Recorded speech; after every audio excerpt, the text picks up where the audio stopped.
أكلة الملوك، أكلة البشوات، أكلة البهوات. يلا بقى نشوف هنعمل ايه.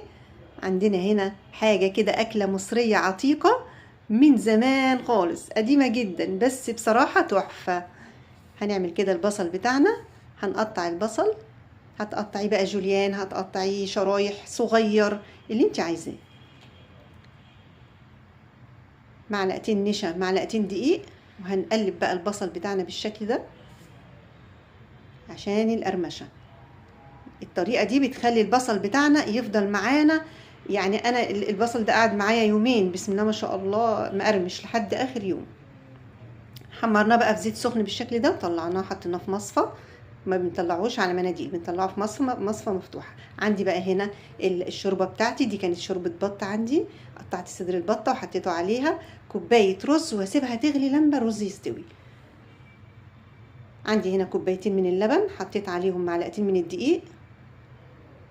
انزل بقى كده بشويه من الكريمه اللباني، ولو عندي زبادي بيكون كويس عادي.